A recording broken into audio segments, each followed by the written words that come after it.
Amados hermanos y hermanas, en el libro de Apocalipsis, el Espíritu Santo nos deja una palabra que no permite que nuestra conciencia siga dormida. Bienaventurado el que lee y los que oyen las palabras de esta profecía y guardan las cosas que en ella están escritas, porque el tiempo está cerca. Esto no es para los que sienten curiosidad por el fin, sino para los que quieren vivir despiertos en medio de un mundo que se está acelerando más allá de lo que imaginamos. Estamos viviendo en una época en la que una sola decisión de un líder, una firma en un documento o una declaración frente a las cámaras puede estremecer los mercados, encender las calles, obligar a las alianzas militares a recalcular sus estrategias y hacer que el planeta entero reaccione como un cuerpo sacudido con violencia. Mucha gente cree que puede mantenerse al margen de la política, de las guerras y de las crisis. Pero basta con que un punto caliente del mapa se encienda para que el precio del combustible cambie donde tú vives, el costo de los alimentos se dispare y la ansiedad se meta en silencio en los hogares. Y en ese contexto, la pregunta no es quién tiene la razón en el tablero del mundo. La pregunta es hacia dónde apunta la brújula de tu alma. Porque mientras más inestable se vuelve el mundo, más fácil es aferrarse a promesas humanas. Más fácil es creer que si uno está del lado correcto, dentro del sistema correcto, con la tecnología correcta, con la cuenta correcta y las conexiones correctas, entonces estará seguro. Pero la Biblia nos enseña una verdad simple y cortante. Hay días en los que la seguridad no está en manos del hombre y hay momentos en los que Dios no le dice a su pueblo que discuta, sino que obedezca. Aquí es donde debemos volver a escuchar la advertencia de Jesucristo sobre la gran tribulación. Yo no quiero que escuches este tema con morbo y tampoco quiero que lo escuches como si fuera algo lejano, como si perteneciera a otra generación. Quiero que lo escuches con sobriedad y vigilancia, porque esta advertencia no fue dada para los amantes de la historia, sino para los que quieren permanecer fieles en lo que viene. En Mateo capítulo 24, Jesús habla de un periodo al que llama gran tribulación, tan terrible que desde el principio del mundo hasta ahora no ha habido nada semejante, ni lo habrá jamás. Detengámonos aquí. Él no está hablando de dificultades normales, no está hablando de recesión económica, no está hablando de inestabilidad política, está hablando de una angustia sin precedentes en la historia humana. Y si eso fuera solo una metáfora, entonces ¿por qué lo conecta con una señal específica, con un momento específico y con una orden específica? A veces pensamos que la fe es orar y esperar, pero hay momentos en la Biblia en los que la fe es escuchar una orden y actuar de inmediato. Quiero que retengas esto, porque va en contra de la costumbre religiosa de muchos. Jesús no le dijo a su pueblo que se sentara a orar para ver si debía huir o no.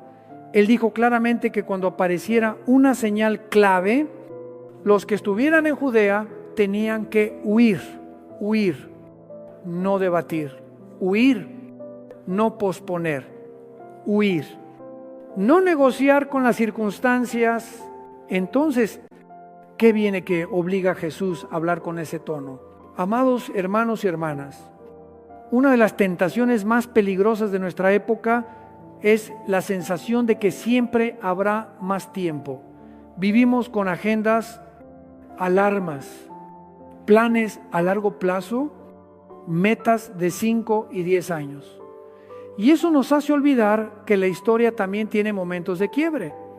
Hay días en los que una cadena de eventos se cierra como las últimas piezas de un tablero y a partir de ahí la gente ya no vive con la misma libertad. Estamos viendo al mundo avanzar hacia un modelo que la Biblia describió hace mucho, un sistema capaz de controlar la compra y la venta, el movimiento, el acceso a los servicios y finalmente la capacidad de obligar al ser humano a inclinarse ante un poder central. Yo no digo esto para que vivas con pánico, lo digo para que entiendas por qué Jesús insiste en la urgencia.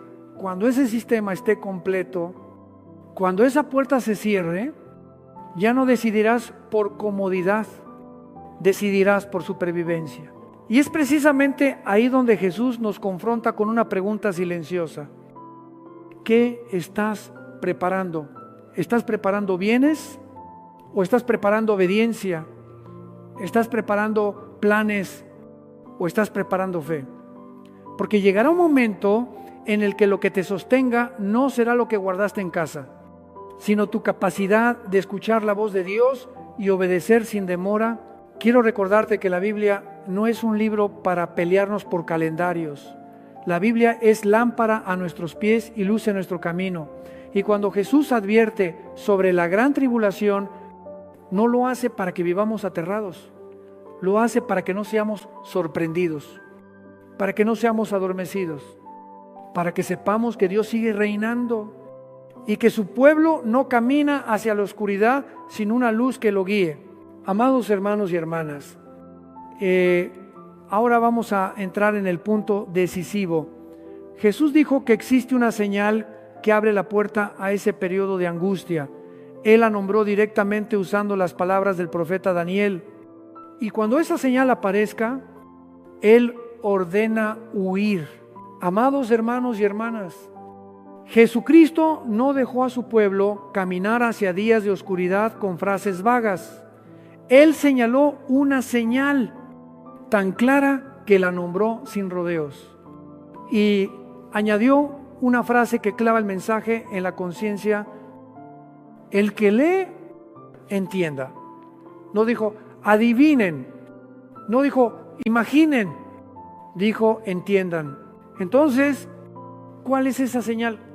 Es la abominación desoladora de la que habló el profeta Daniel.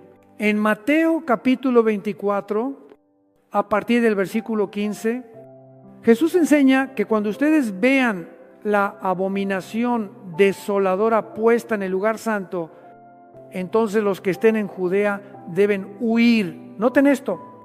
Aquí no se trata de una advertencia general sobre decadencia moral, ni solo de una temporada difícil.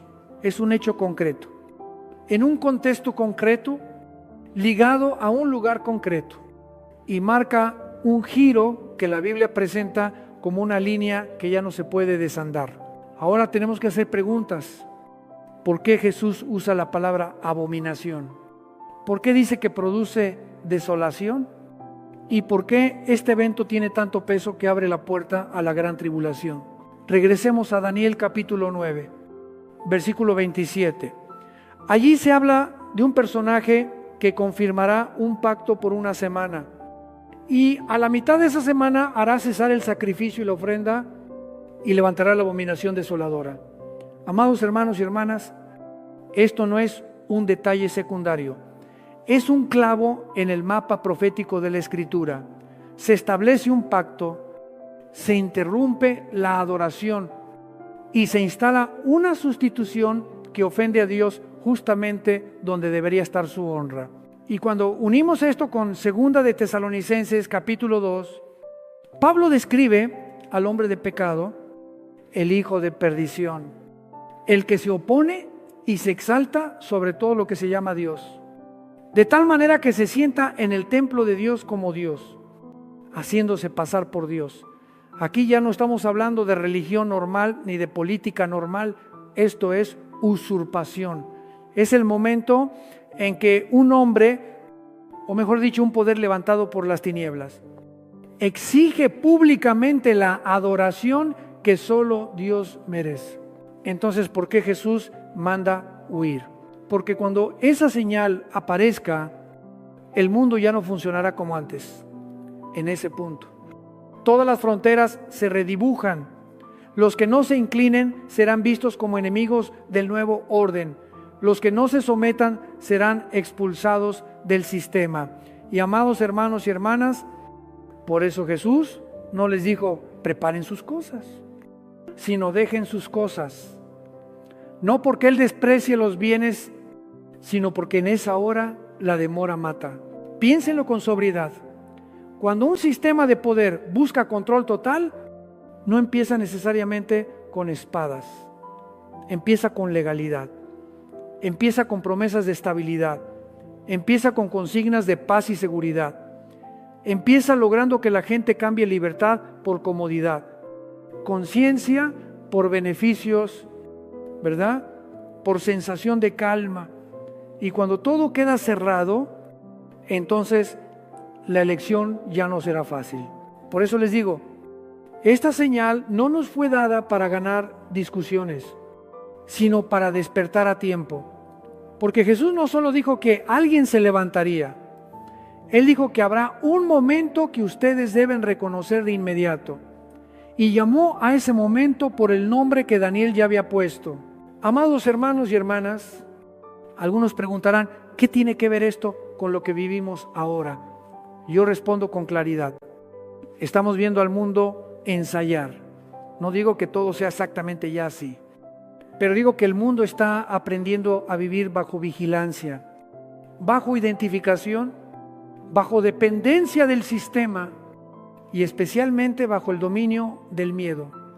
Cuando el ser humano es controlado por el miedo, firma cualquier cosa para sentirse seguro. Cuando es controlado por la necesidad, acepta cualquier marca con tal de comprar y vender. Y cuando es controlado por la presión de las masas, termina adorando cualquier imagen con tal de no ser excluido. Pero el pueblo de Dios no fue llamado a dejarse arrastrar por esa corriente. Fuimos llamados a discernir, a reconocer qué es señal que secó, qué es preparación y qué es la línea que al cruzarla el precio se paga con el alma. Jesús dijo, el que lee, entienda. Eso significa que Él quiere que entiendas lo suficiente para obedecer, no lo suficiente para presumir conocimiento. Y justo después de esa señal, Él no dio un discurso largo de estrategias, dio una orden corta y contundente. Huyan. Amados hermanos y hermanas, en el momento en que Jesucristo nombra la señal, no deja espacio para la indecisión. No dice, piénsenlo más. No dice, esperen a ver cómo se desarrolla. No dice, oren para considerar. Él da una orden y esa orden no admite negociación. Huyan.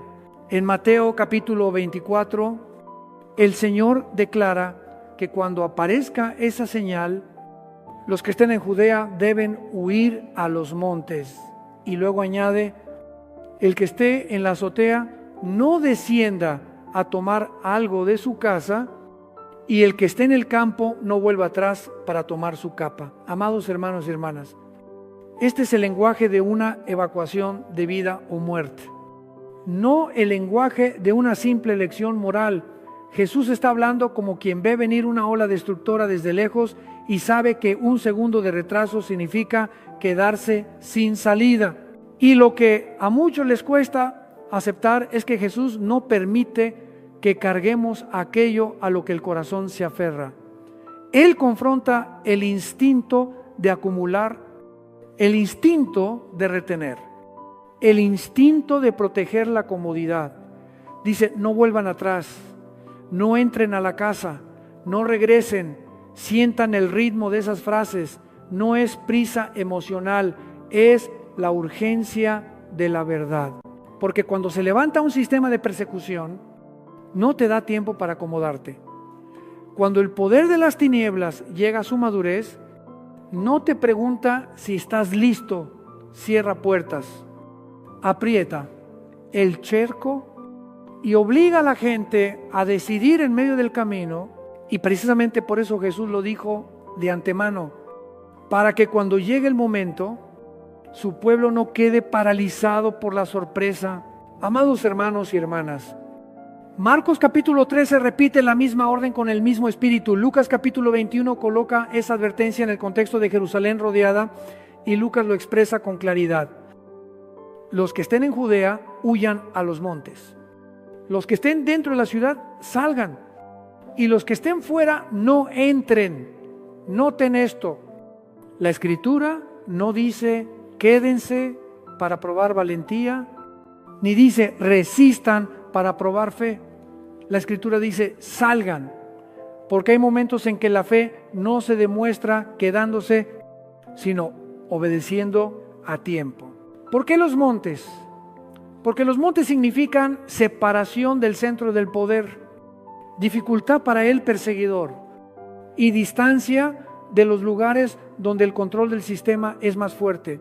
El monte no es paraíso, el monte es supervivencia, el monte no es comodidad, el monte es donde se paga con sudor para conservar la vida, y eso revela la verdad del corazón. En días tranquilos cualquiera dice creo en Dios, pero cuando hay que dejar atrás pertenencias, casa, planes, rutina, entonces se ve si confiamos en Dios o confiamos en la estabilidad. Amados hermanos y hermanas, quiero decirlo sin rodeos. El mundo de hoy está entrenando a la gente a amar la conveniencia más que la verdad. Nos enseña que todo se puede resolver después, que todo se puede posponer, que todo se puede reprogramar. Pero Jesús está diciendo que habrá un instante que no se puede reprogramar. Habrá una hora en la que solo existirán dos clases de personas: los que oyen y obedecen de inmediato, y los que oyen pero vuelven atrás para tomar algo más. Y ese volver atrás será lo que los sepulte. Jesús no dijo no tomen cosas porque las cosas sean pecado, dijo no tomen cosas porque el tiempo ya no existe. No dijo no regresen porque la casa sea mala, dijo no regresen porque en esa hora la demora es muerte. Y aquí es donde este mensaje tiene que golpear nuestra mente. Si yo no entreno mi corazón a obedecer en lo pequeño, ¿cómo voy a obedecer en lo grande? Si yo siempre exijo más tiempo, más certeza, más garantías, ¿cómo voy a permanecer firme cuando todo se derrumbe? Alguien preguntará, entonces, ¿esta orden es para quién? Jesús lo dijo con precisión: para los que estén en Judea. Es decir, en el contexto profético. Es una advertencia directa para los que estarán en esa región cuando el evento suceda. Pero, amados hermanos y hermanas, el principio espiritual trasciende la geografía. El principio es que Dios siempre abre una vía de escape para su pueblo, pero esa vía exige decisión. Dios no nos guía con canciones de cuna, nos guía con verdad. Y la verdad a veces nos exige dejar atrás lo que creíamos imposible dejar. Y por eso, antes de entrar a explicar los montes como el primer refugio, quiero que cada uno se haga una pregunta que nadie puede responder por ti. Si hoy Dios te dijera, deja atrás, podrías dejar. Si hoy Dios te dijera, huye, ¿correrías tras su voz o volverías por algo que consideras indispensable? Amados hermanos y hermanas, los montes no son solo geografía, los montes son una prueba de fidelidad. Y cuando entremos en la siguiente parte, veremos que la Biblia está llena de historias de quienes sobrevivieron porque se atrevieron a obedecer la orden a tiempo. Amados hermanos y hermanas, cuando Jesús dijo, huyan a los montes, no escogió una imagen al azar. Los montes no son solo geografía, los montes son un patrón que atraviesa toda la Escritura. Un lugar que Dios ha usado una y otra vez para separar a su pueblo del centro de la destrucción, del círculo del control, del punto donde el mal se vuelve más fuerte. El monte no es un lugar al que uno va a disfrutar, es un lugar al que uno va a sobrevivir. Y en la gran tribulación, la diferencia entre sobrevivir y ser aplastado puede depender de una sola decisión: obedecer de inmediato o no. Miren la historia del pueblo de Dios. Cuando David fue perseguido por el rey Saúl, él no buscó seguridad en el palacio, ni buscó seguridad en la multitud. Él se fue a lugares fortificados, al desierto, a las regiones montañosas. La Biblia lo describe viviendo en fortalezas, en cuevas, en sitios escarpados donde el perseguidor no podía seguirlo con facilidad. ¿Por qué? Porque cuando el poder se corrompe, El lugar más peligroso no es el más pobre, sino el más cercano al poder.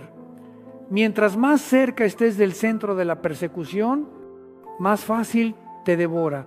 Y el monte es una manera en que Dios separa. Ahora recuerden a Lot. Cuando Sodoma y Gomorra estaban por ser destruidas, el ángel no le dijo a Lot, quédate para negociar. Ni le dijo, vuelve a la casa para arreglar cosas. Lo apuró a salir y lo dirigió hacia los montes. Hay un detalle profundo, porque en el último momento Lot todavía dudó. La Escritura dice que los ángeles tuvieron que tomarlo de la mano y sacarlo. Amados hermanos y hermanas, en días de juicio, la duda no es solo un rasgo de carácter, la duda se vuelve un peligro.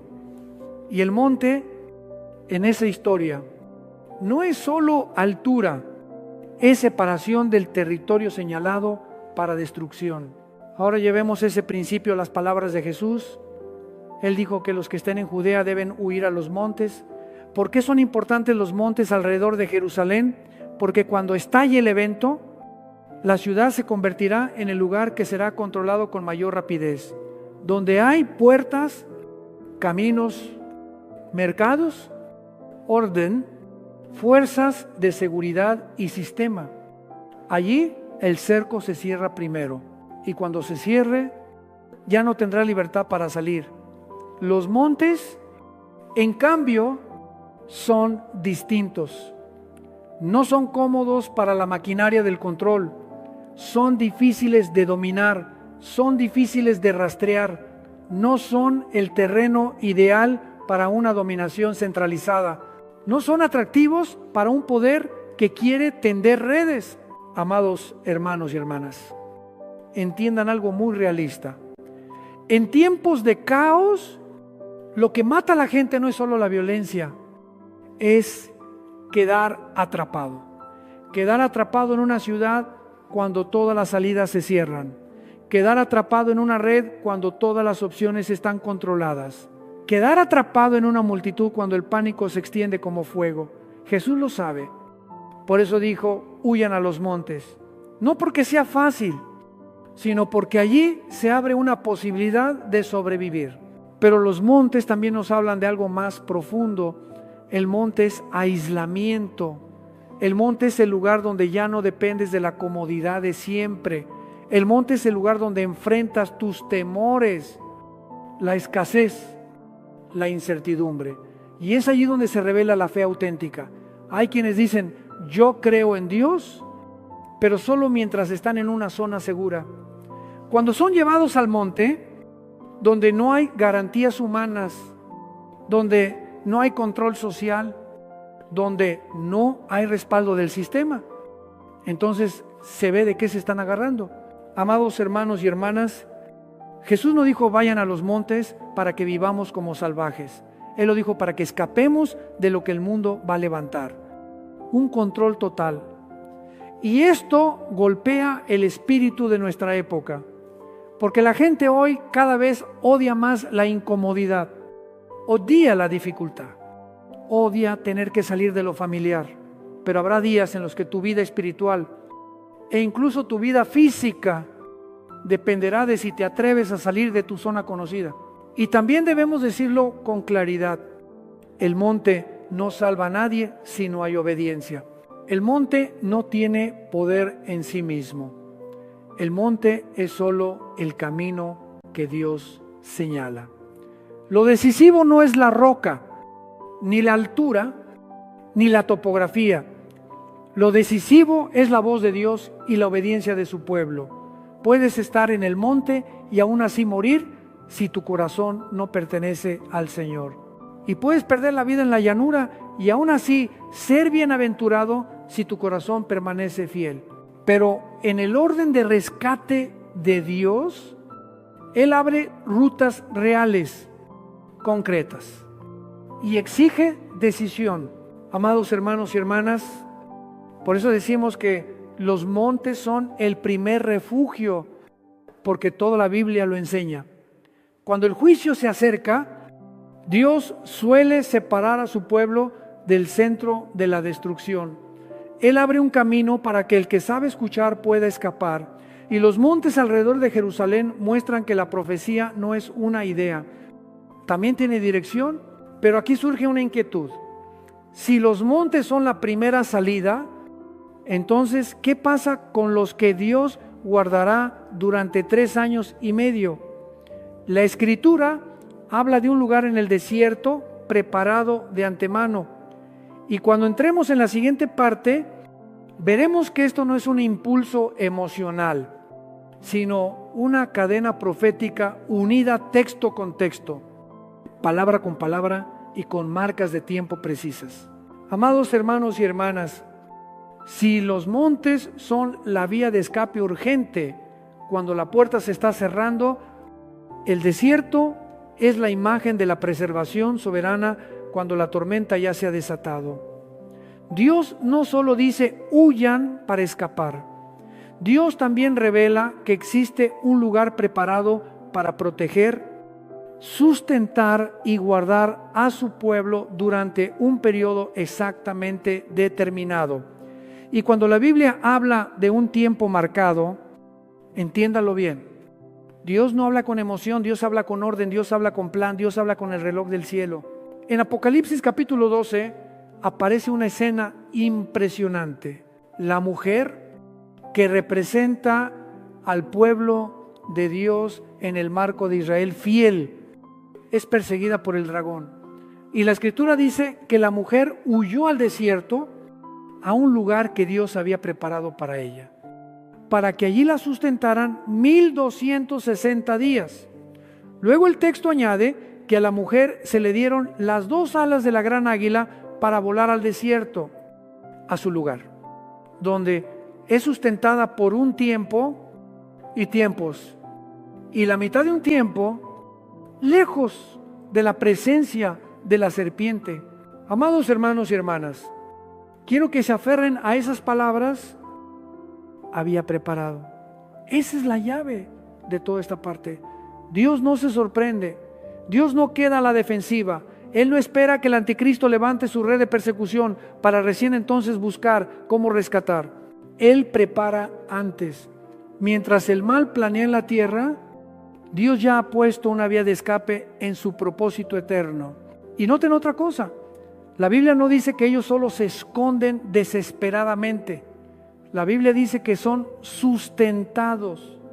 Eso significa que en el desierto, donde el ser humano cree que no se puede vivir, Dios hace que la vida continúe. En el lugar de escasez, Él provee. En el lugar de aislamiento, Él protege. En el lugar donde el sistema del mundo difícilmente alcanza, el poder de Dios se manifiesta con mayor claridad.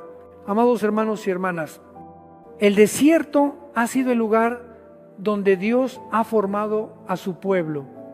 Israel caminó por el desierto y allí aprendió qué es el maná, qué es el agua que sale de la roca, qué son la nube y el fuego que guían.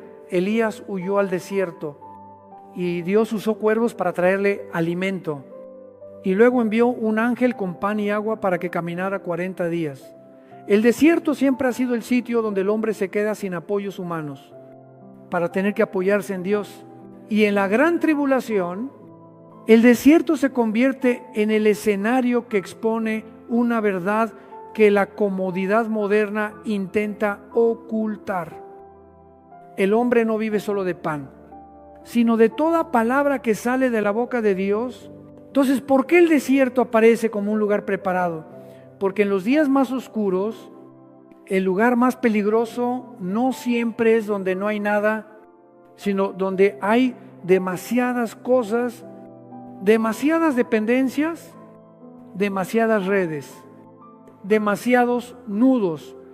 Las grandes ciudades ofrecen comodidad, pero también son las primeras en ser cerradas. El comercio te permite comprar y vender, pero también es donde más rápido te condicionan. La tecnología te conecta, pero puede convertir la conexión en cadenas. En cambio, el desierto, con toda su dureza, es un lugar donde el sistema tiene más dificultad para tender su red. Amados hermanos y hermanas, sientan este contraste. El mundo presumirá que puede garantizar seguridad mediante control. Dios garantiza seguridad mediante preservación. El mundo dirá, permanece dentro del sistema para vivir. Dios dirá, habrá momentos en los que tendrás que salir del sistema para vivir. El mundo dirá, quien te controla, te salva. Dios dice, yo soy el que te sustenta en un lugar donde nadie puede sustentarte. Y más aún, el número 1260 días no es decorativo. Se repite en varios textos proféticos para describir 3 años y medio, un tiempo. Tiempos y la mitad de un tiempo. Esto nos enseña que la gran tribulación no es un caos sin límites. Tiene límites. Está contenida bajo el gobierno de Dios. El anticristo tendrá autoridad por un periodo, pero no por la eternidad. El dragón podrá perseguir, pero no podrá cruzar la frontera que Dios estableció.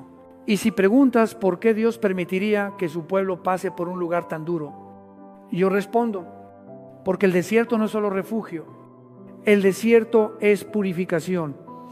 En el desierto se caen las máscaras religiosas. Los que siguen a Dios por conveniencia no lo soportarán. Los que siguen a Dios por verdad permanecerán. El desierto revela quién vive realmente para Cristo y quién solo busca una versión de Dios que sirva a sus necesidades. Amados hermanos y hermanas, por eso esta parte no trata solo de un lugar, trata del carácter de Dios. Él es el Dios que prepara antes, Él es el Dios que sustenta en la escasez, Él es el Dios que pone límites al mal y Él es el Dios que usa el desierto para formar un pueblo fiel que no se compra con comodidad, que no se dobla por presión, que no se apaga por miedo. Pero ahora surge la siguiente pregunta: ¿dónde está ese desierto? La Escritura sugiere alguna coordenada. ¿Y por qué tantos? A Lier, a Daniel y a Isaías conectan este tema con Edom, Moab y Bosra.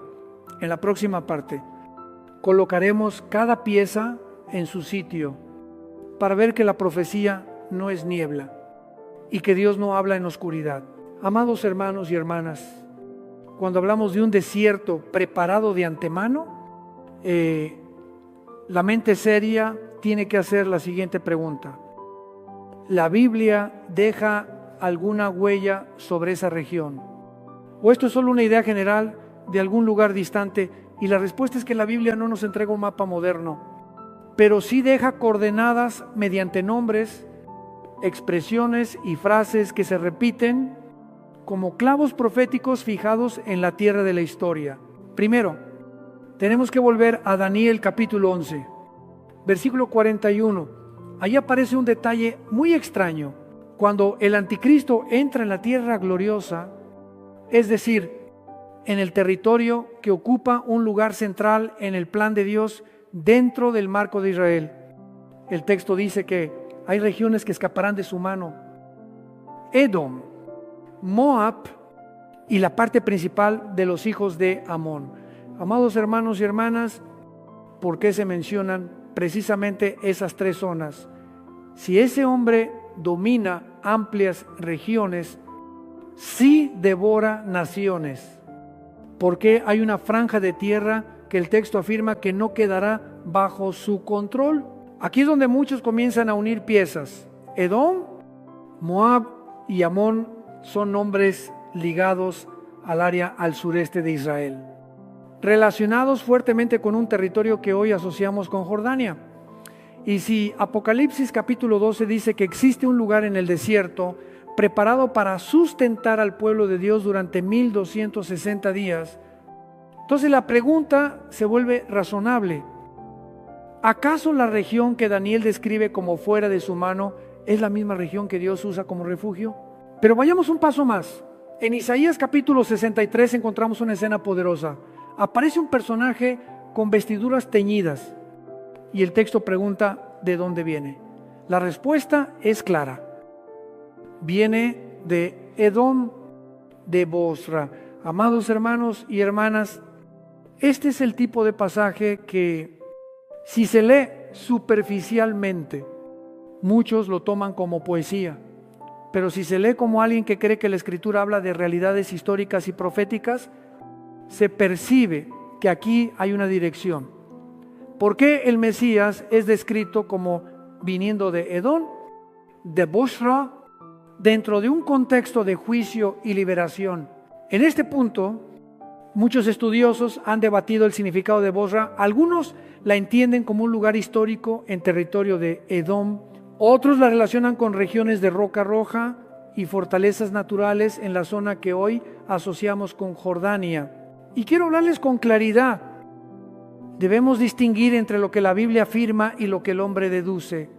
La Biblia afirma Edom, afirma Bosra y afirma un contexto de juicio y victoria. La identificación exacta con un punto del mapa actual es una inferencia, y una inferencia puede resultar correcta o incorrecta. Pero esa inferencia no nace del aire, porque se apoya en la conexión entre textos. Por eso algunos dirigen la mirada hacia Petra, esa ciudad tallada en roca, escondida entre desfiladeros estrechos, con accesos limitados, con una defensa natural impresionante y con características que podrían sostener un refugio. El argumento es este: si un remanente tiene que ser sustentado por 3 años y medio en un lugar difícil de rastrear y difícil de controlar por un sistema global, entonces un sitio así parece encajar con la idea de un desierto preparado. Pero, amados hermanos y hermanas, yo quiero traer esto de nuevo al punto central de la palabra. Lo crucial no es ganar una discusión sobre Petra sí o Petra no. Lo crucial es que Dios puede preparar un lugar al que el anticristo no podrá llegar como él cree. Dios puede abrir una vía de escape que un sistema mundial no puede cerrar. Y eso nos enseña una lección enorme sobre la soberbia del poder. El hombre cree que si controla bancos, comercio, caminos e información, controla la vida. Pero Dios puede sustentar a su pueblo por rutas que el hombre no calcula. Daniel dice que hay una zona fuera de su mano. Apocalipsis dice que hay un lugar preparado. Isaías menciona Edom y Bosra en el marco de la aparición del libertador, cuando esas piezas se colocan juntas. Muchos ven un cuadro coherente. Repito, mantengamos humildad sobre el detalle geográfico, pero mantengamos certeza sobre la verdad teológica. Dios sí prepara, y esa preparación no es imaginación. Amados hermanos y hermanas, lo que me duele es ver a muchos obsesionados con ubicar el lugar, pero reacios a preparar la vida. Quieren saber dónde está el desierto, pero no quieren preguntarse dónde está su corazón. Quieren ubicar la salida en el mapa, pero no quieren ubicar la salida en la obediencia. La profecía no fue dada para alimentar curiosidad, fue dada para formar un pueblo vigilante. Y cuando entendemos este principio, estamos listos para entrar en la siguiente parte. La parte más oscura y a la vez la más luminosa en esperanza, porque no todos alcanzarán a huir a los montes, no todos llegarán al desierto. Habrá quienes serán empujados a una elección brutal: inclinarse ante la bestia o permanecer fieles hasta la muerte. Y la Biblia llama precisamente a ellos vencedores. Amados hermanos y hermanas, cuando Jesús ordena huir, Él no está hablando solo de geografía. Él está advirtiendo acerca de un nuevo orden que, una vez establecido, apretará al ser humano no solo con violencia, sino con dependencia. Esto es lo que muchos no entienden. La gente cree que la persecución llega únicamente con cárceles y espadas, pero en el tiempo del fin, la Biblia describe una persecución más sutil, más fría, más organizada. No solo quiere destruir el cuerpo, quiere apoderarse de la adoración.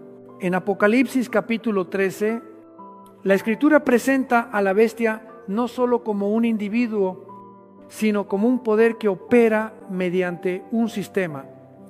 No exige solo miedo, exige consentimiento. No exige solo silencio, exige rendición. Y una de las frases más estremecedoras dice que hace que a todos, pequeños y grandes, ricos y pobres, libres y esclavos, se les ponga una marca en la mano derecha o en la frente. Y luego añade que nadie podrá comprar ni vender si no tiene esa marca. Amados hermanos y hermanas, esto es el control llevado a su máxima expresión. Porque cuando controlas el comercio, controlas la vida diaria. Cuando controlas la vida diaria, controlas las decisiones del ser humano. Y cuando controlas las decisiones del ser humano, puedes obligarlo a adorar. Esta es la monstruosidad del tiempo final. Convierte la existencia en una trampa, convierte el pan en lealtad, convierte el trabajo en adoración. Y por eso digo que esto no es solo un asunto de una señal externa, es el relato de un sistema que fuerza al alma a escoger. Y lo más aterrador es que ese sistema se presentará con ropajes atractivos. Hablará de seguridad, hablará de orden, hablará de estabilidad, hablará de un futuro mejor. Dirá: si no tienes nada que ocultar, ¿por qué temes? Y paso a paso, la gente entregará voluntariamente su libertad a cambio de una sensación de protección, hasta que descubran que lo que entregaron no fue solo información o una cuenta, sino el derecho de decir no al mal. Amados hermanos y hermanas, vivimos en una época en la que esta idea ya no suena extraña. El mundo se está acostumbrando a que todo tenga condiciones para entrar. Se exige un requisito. Para comprar se exige un permiso. Para existir dentro de un sistema se exige una identidad validada. Yo no digo que todo lo que vemos hoy sea la marca de la bestia, pero lo digo con claridad. La humanidad está siendo entrenada para aceptar un tipo de vida en la que el derecho a comprar y vender y el derecho a participar en la sociedad puede ser encendido o apagado desde un centro. Y cuando el ser humano se acostumbra a eso, el paso a la adoración forzada queda a un movimiento de distancia. Pero la Biblia dice que habrá quienes no se inclinarán y pagarán un precio. Apocalipsis afirma que los que no adoren la imagen de la bestia serán muertos. Aquí tenemos que hablar con verdad, porque no podemos adormecer al pueblo de Dios con promesas baratas. Habrá un costo por la fidelidad, y ese costo puede ser el trabajo, puede ser los bienes, puede ser la libertad, y para muchos puede ser la vida. Sin embargo, amados hermanos y hermanas, lo que distingue a la Biblia de cualquier noticia oscura del mundo es que la Biblia no se detiene en la persecución. La Biblia habla de la perseverancia de los santos. Habla de un pueblo que guarda los mandamientos de Dios y mantiene la fe de Jesús. Eso significa que en el momento en que el sistema apriete más, habrá quienes dirán no. En el momento en que la multitud arrastre más, habrá quienes se mantendrán firmes. En medio del hambre y del miedo, habrá quienes escogerán a Cristo. Quiero que vean lo terrible y a la vez lo claro de esa elección, porque esto no será un asunto de un grupo pequeño. Apocalipsis dice: todos, pequeños y grandes, ricos y pobres. Eso significa que tocará cada clase social, cada nación, cada mercado, cada familia. Nadie podrá escapar por estatus. Nadie podrá comprar la salida con dinero. Nadie podrá esconderse detrás de fama. Cuando llegue esa hora, quedará una sola pregunta: ¿a quién perteneces? Y por eso la orden de huir cobra tanto sentido. Habrá quienes escapen del cerco saliendo del centro del sistema, saliendo de la zona que se cierra primero, saliendo del lugar donde la bestia tiende sus redes. Pero también habrá quienes no alcancen a huir y serán empujados a un enfrentamiento directo. Y para ellos, el campo de batalla no será el monte ni el desierto. El campo de batalla será la conciencia. Amados hermanos y hermanas, esto debe decirse con solemnidad. Nadie podrá ser fiel en esa hora si no aprende fidelidad desde ahora. Si hoy te acomodas por un poco de beneficio, por un poco de paz, por quedar bien con la gente, entonces mañana, cuando la concesión sea condición de supervivencia, ¿con qué te sostendrás? Pero si hoy aprendes a decir no al pecado, no a la mentira, no a la adoración del dinero y de la fama, entonces mañana, cuando la bestia exija adoración, tendrás una fuerza espiritual que el mundo no entiende, y para que no caigas en desesperación. Te anticipo lo que se abrirá en la siguiente parte. Habrá quienes no puedan comprar ni vender, pero no estarán abandonados. Habrá quienes sean muertos, pero no habrán perdido. Habrá quienes pierdan la vida, pero no perderán el alma, porque la Escritura los llama bienaventurados, los llama vencedores y promete que sus obras los siguen. Amados hermanos y hermanas, esta es la parte que muchos evitan, porque toca el miedo más profundo del ser humano.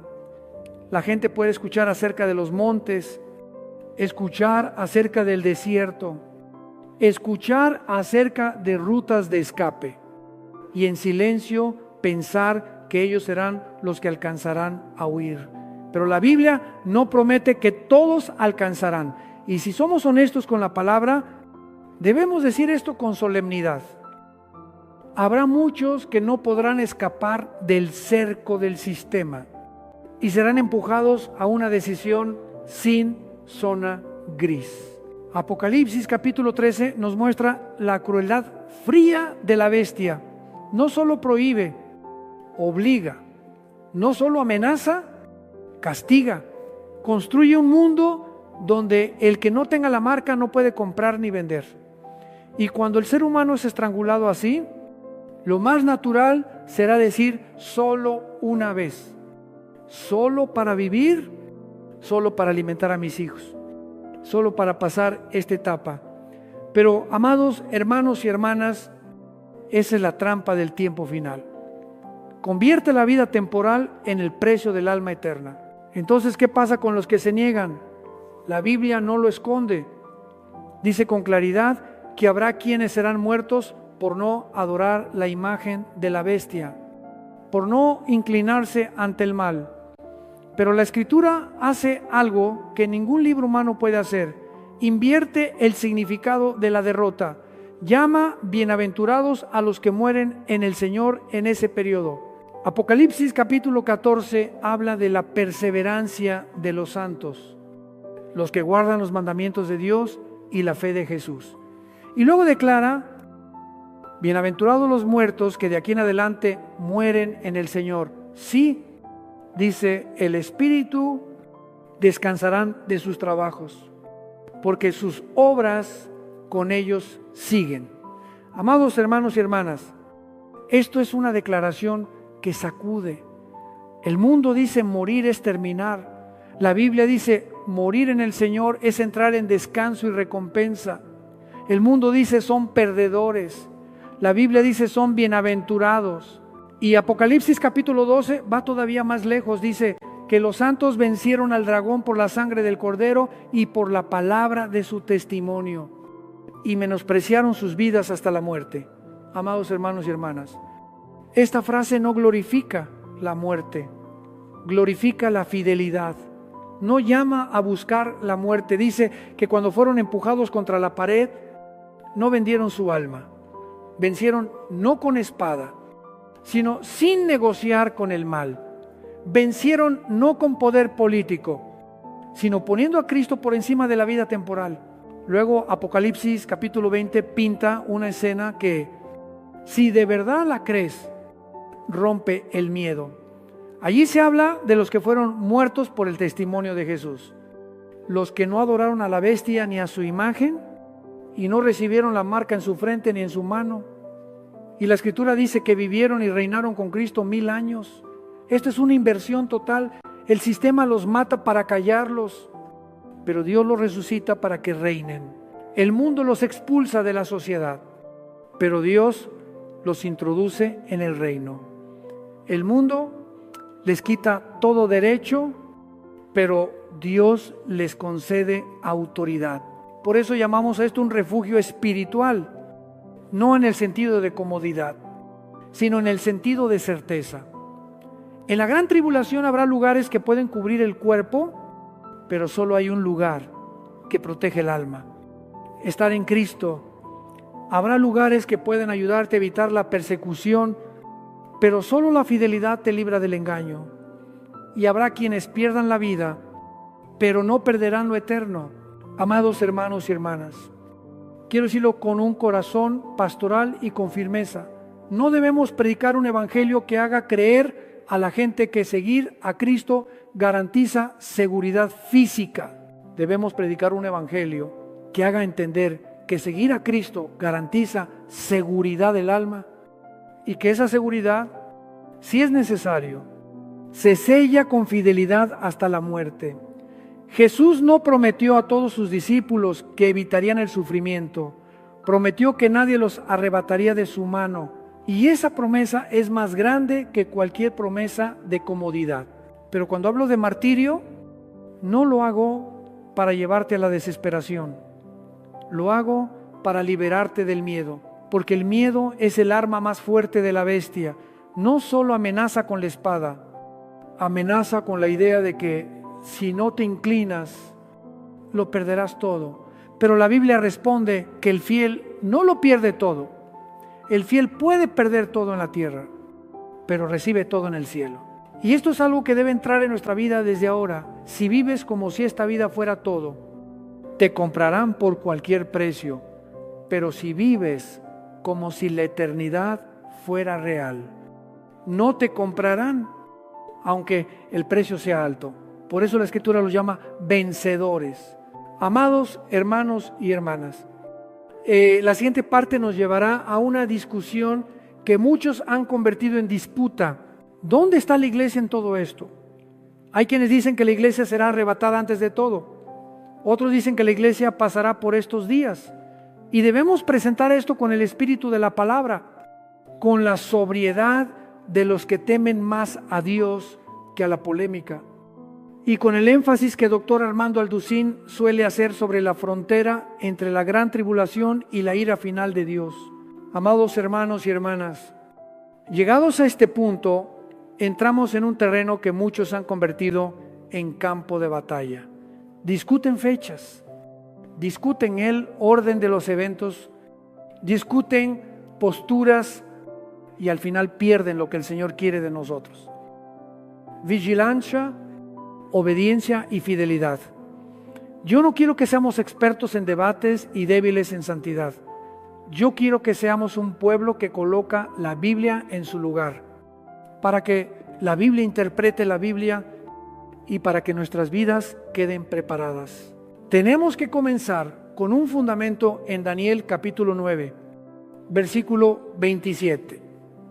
Allí se habla de la última semana, de los últimos 7 años, de un periodo con estructura, con ritmo y con marcas. No podemos leerlo como una idea nebulosa. Debemos ver que esos 7 años se dividen en 2 mitades de 3 años y medio. Y en la mitad de la semana, el anticristo hace cesar el sacrificio y la ofrenda y levanta la abominación desoladora. Este es el clavo. Este es el punto de quiebre. Esta es la línea. Y cuando colocamos ese punto junto a las palabras de Jesús, en Mateo capítulo 24 y Marcos capítulo 13, vemos que el Señor no habla con ambigüedad. Él señala la abominación desoladora y luego ordena huir.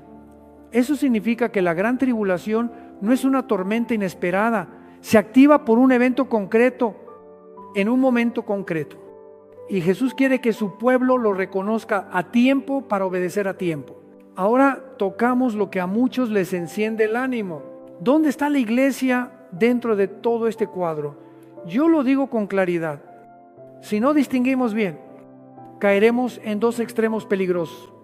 Un extremo es dormir en una falsa seguridad, como si estuviéramos garantizados de no enfrentar ninguna prueba. Y por eso vivimos relajados y negociando con el pecado. El otro extremo es el pánico y la desesperación, como si Dios fuera a derramar su ira sobre sus hijos, igual que sobre los impíos. Ambos extremos son errores y ambos destruyen la vida espiritual. Debemos sostener el límite bíblico entre persecución e ira. La persecución es cuando el mundo, bajo el poder de la bestia, odia al pueblo de Dios y lo persigue. La ira es cuando Dios juzga al mundo por su pecado. La persecución es el dragón persiguiendo a la mujer en Apocalipsis capítulo 12. La ira son las copas de la ira derramadas en Apocalipsis.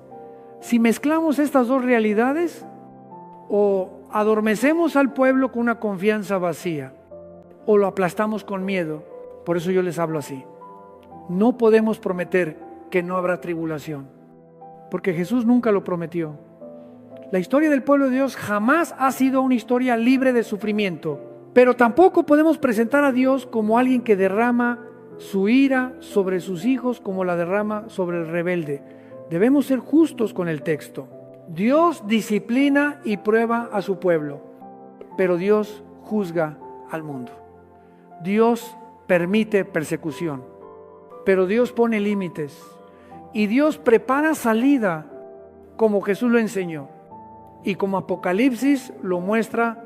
Cuando miramos Apocalipsis capítulo 12, vemos que Dios tiene un lugar preparado para el Israel fiel en el desierto, donde es sustentado 1260 días. Y cuando ponemos eso junto a Daniel capítulo 11, donde Edom, Moab y Amón aparecen como regiones que escapan de la mano del anticristo, entendemos un principio: por más que el poder del mal se expanda, no puede cruzar la frontera que Dios estableció. Puede apretar el sistema de compra y venta, pero no puede cerrar todas las puertas que Dios abre. Puede perseguir, pero no puede tocar el lugar que Dios cubre. Quiero que aprendamos la actitud correcta aquí. Distinguimos lo que la Biblia afirma de lo que nosotros inferimos. Podemos hablar de geografía, de posibilidades, de regiones desérticas, pero no convertimos inferencias en dogmas. Yo no quiero que reemplacemos la santidad con mapas. Yo no quiero que reemplacemos la vigilancia con discusiones. La profecía no fue dada para que le ganemos a otros. Fue dada para que venzamos la negociación con el pecado dentro de nuestro propio corazón. Y aquí está lo que quiero clavar en nuestra mente. Creas lo que creas acerca del momento del arrebatamiento, debes vivir como alguien que puede ser probado. Pienses lo que pienses sobre el orden de los eventos, debes aprender a decir no al pecado desde ahora. Porque la bestia no vence solo con violencia, vence con compromisos pequeños, con concesiones repetidas, con el intercambio de conciencia por comodidad. Si hoy vivimos con doblez, mañana no tendremos fuerza para mantenernos firmes. Pero si hoy caminamos rectos delante de Dios, mañana, aún bajo presión, permaneceremos de pie.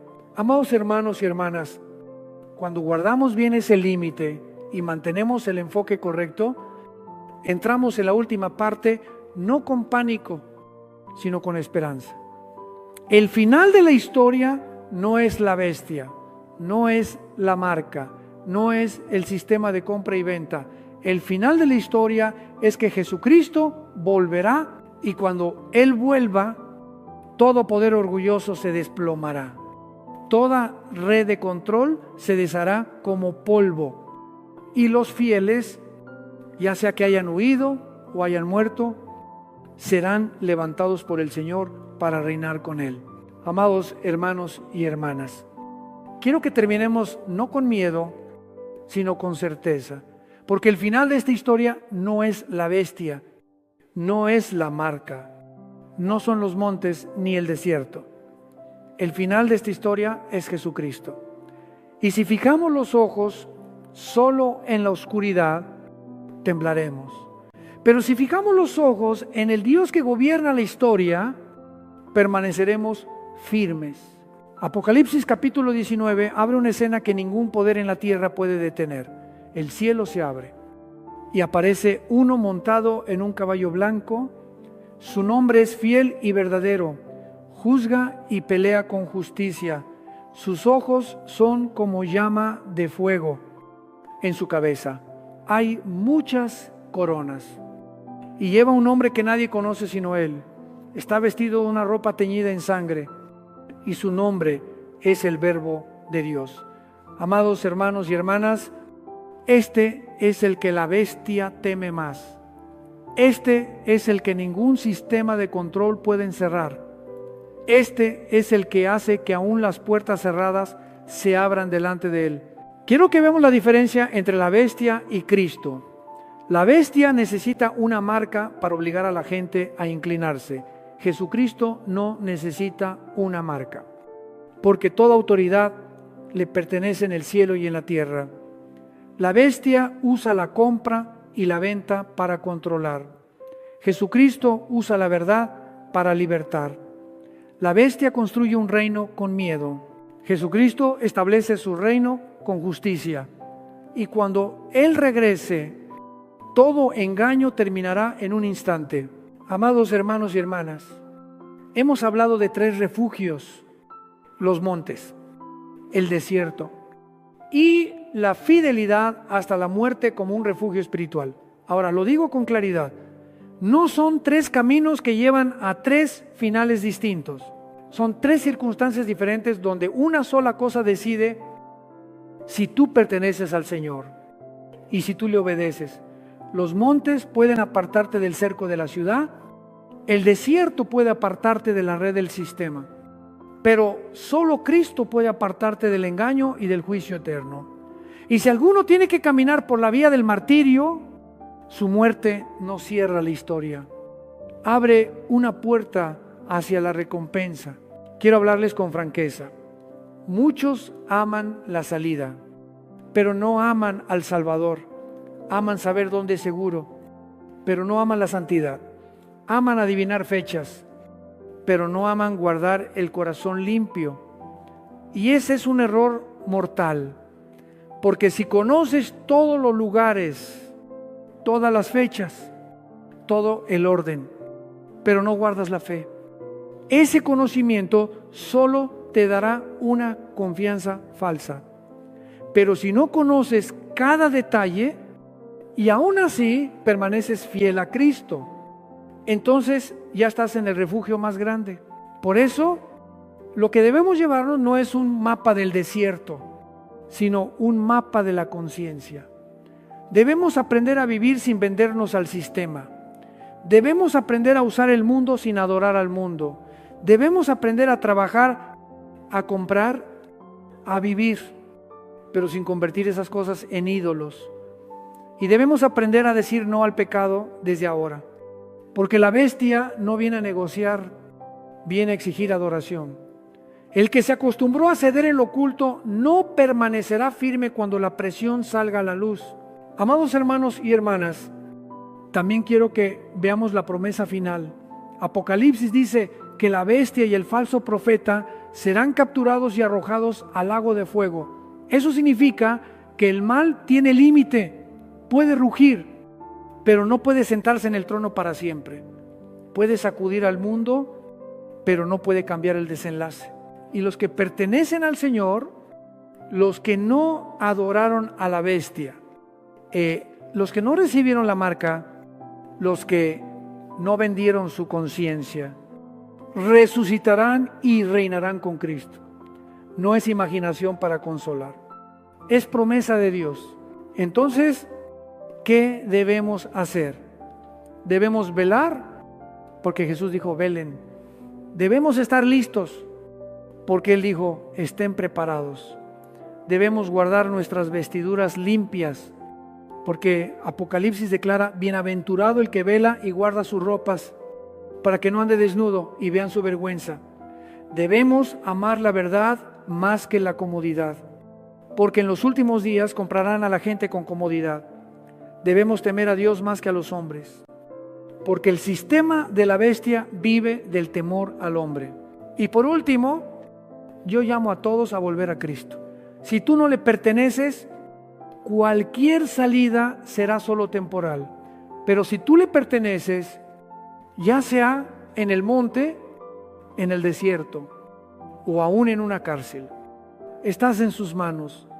Arrepiéntete, cree, camina en santidad, vive como alguien que sabe que el Rey verdadero está por volver.